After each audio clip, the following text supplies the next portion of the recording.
Hello বন্ধুরা, সবাই কেমন আছেন? আশা করি ভালোই আছেন। আজকে এসে গেছি আমার রান্নাঘরে লেমন চিকেন নিয়ে। এটা দেখতে যেমন সুন্দর, খেতে তেমন অসাধারণ। রেস্টুরেন্টের মতো স্বাদ বাড়িতেই বানিয়ে ফেলতে পারবেন খুব সহজেই। তো চলুন দেখে নিই এই লেমন চিকেন রেসিপিটা দেখার অনুরোধ রইল। প্রথম থেকে শেষ পর্যন্ত সাথে থাকবেন। আমাদের রেসিপিগুলো যদি আপনাদের ভালো লাগে অবশ্যই লাইক কমেন্ট করবেন। যদি আমাদের পেজটাকে ভালো লেগে থাকে ফলো দিয়ে সাথে থাকবেন। তো এখানে লেমন চিকেনের জন্য প্রথমেই যেটা লাগছে চিকেন। এখানে আমি 1 কেজি চিকেনকে প্রথমে ধুয়ে পরিষ্কার করে পানি ঝরিয়ে নিয়েছি। এবার এখানে 1 ফালি লেবুর রস, আমি যতটা হয়েছে 2 চামচ মতো ওটা দিয়ে দিলাম। পরিমাণে নুনটা দিয়ে দিলাম। নুন আর লেবুর রসটা দিয়ে ভালো করে চিকেনের সাথে মাখিয়ে নেব। এবার এখানে দিয়ে দিলাম 2 চামচ আদা রসুনের পেস্ট। আদা রসুনের পেস্টটা দিয়ে ভালো করে চিকেনের সাথে মাখিয়ে 10 মিনিট মতো রেখে দেবো।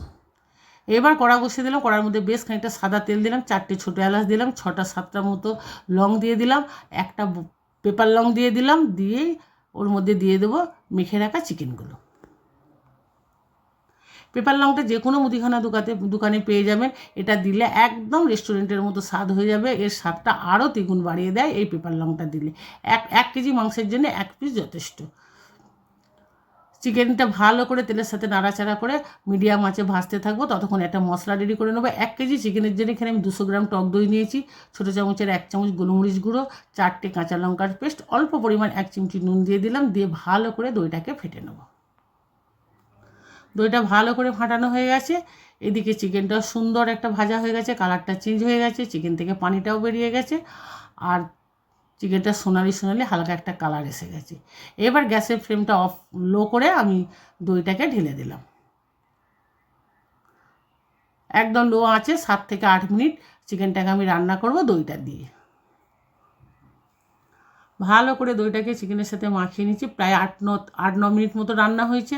একদম চিকেন থেকে তেল ছেড়ে দিয়েছে। দই একদম সুন্দরভাবে চিকেনের সাথে মেখে উঠেছে। এইবার এখানে দিয়ে দিলাম 1 চা চামচ কর্নফ্লাওয়ারগুলো। হাফ বাটি পানিতে 1 চা চামচ কর্নফ্লাওয়ার গোলা ছিল, সেটাকে আমি দিয়ে দিলাম এর মধ্যে। 1 কেজি মাংসের জন্য 1 চামচ যথেষ্ট। দিয়ে ভালো করে মাখিয়ে এনে যখন এবার ফুটে উঠেছে, এবার দিয়ে দিলাম 4 পিস লেবুর টুকরো একদম পাতলা করে কেটে রাখা, আর দিয়ে দিলাম 3টে মতো কাঁচা লঙ্কার কুচি। একটু ঝাল ঝাল টক টক, বেশ খুব সুস্বাদু। এই গরমের সময় খেতে অসাধারণ লাগবে। এইভাবে লেবুন চিকেন থাকলে আর কিছু লাগবে না।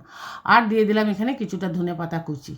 দিয়ে ঢাকনা দিয়ে ঢাকা দিয়ে গ্যাসের ফ্লেমটা অফ করে দেবো। একদম আর রান্না না, ঢাকনা খুললেই আমাদের রেডি হয়ে গেছে লেবুন চিকেন। অবশ্যই বাড়িতে একবার হলেও ট্রাই করবেন। এই লেমন চিকেন কেমন হয়েছে কমেন্টে জানাতে ভুলবেন না। রেসিপিটা দেখার অনুরোধ রইল আপনাদের কাছে। এইবার একটা বাটিতে নিয়ে গরম গরম ভাতের সাথে পরিবেশন করে এই গরমের সময় খুব ভালো লাগবে খেতে। এই দিয়ে খাওয়া হয়ে যাবে। আর অন্য কিছু লাগবে বলে তো আমার মনে হয় না। সবাই ভালো থাকবেন, সুস্থ থাকবেন। আবার দেখা হবে অন্য কোনো রেসিপিতে।